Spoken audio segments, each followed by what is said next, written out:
झारखंड के मुख्यमंत्री को गिरफ्तार करके लोकतंत्र की हत्या करना हो, चाहे तमिलनाडु के अंदर एडीएस सीबीआई के दम पर लगातार प्रताड़ना करना हो, चाहे हिमाचल के अंदर विधायकों की तोड़फोड़ करनी हो, गोवा से लेकर के कर्नाटका तक, उत्तर दक्षिण पूर्व पश्चिम चारों तरफ लोकतंत्र का खून बहाने वाली तानाशाह सरकार ने यह तय किया है इस चुनाव में विपक्ष के नेताओं को बाहर नहीं जाने देना है।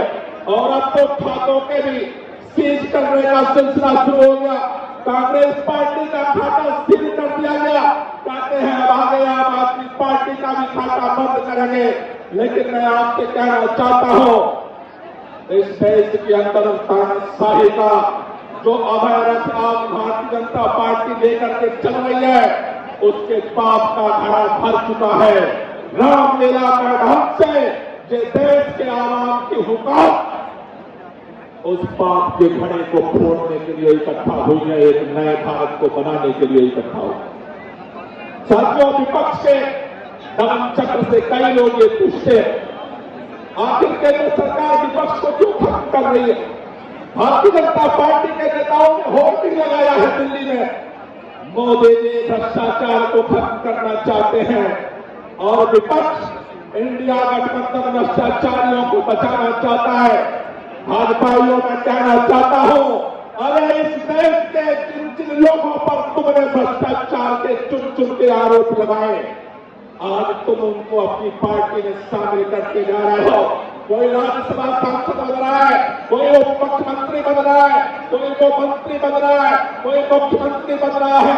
अरे पूरे देश के अंदर तुमने ईडी और सीबीआई के दम पर जो इलेक्टोरल बॉन्ड में 8,000 करोड़ का घोटाला किया है, अब ये किसी से छुपा हुआ नहीं है।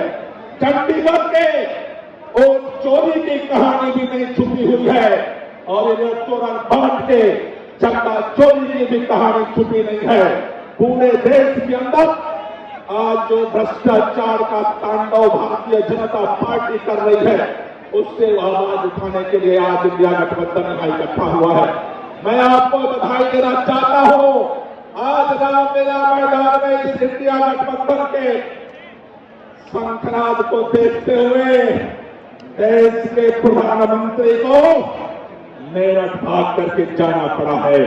आज प्रधानमंत्री को लगता है कि आज का शंखनाद, आज की आवाज पूरे देश में ना गूंजे।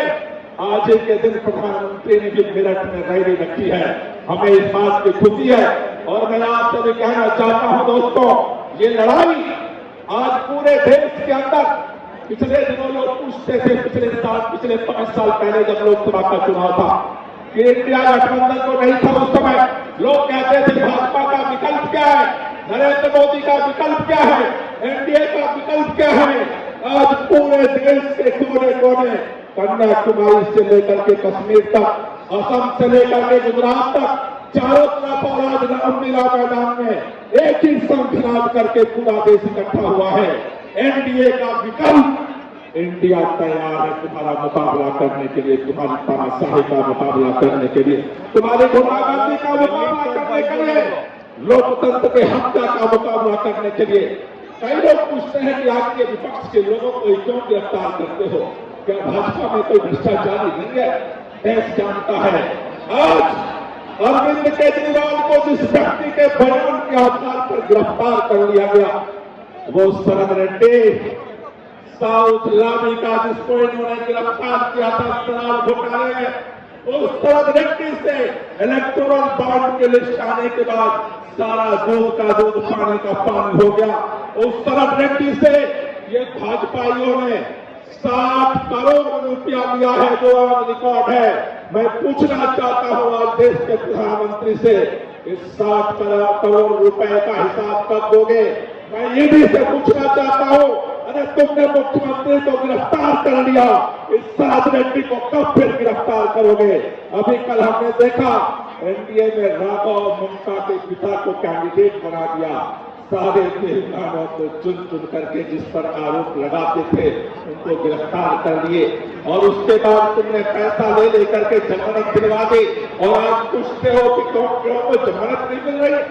मैं आपसे कहना चाहता हूं दोस्तों, ये देश एक नया इतिहास रचने के लिए आपसे कुर्बानी मांग रहा है। ये देश एक मुहाने पर खड़ा है। 1942 में महात्मा गांधी ने एक नारा दिया था, करो या मरो। आज देश इसी मुहाने पर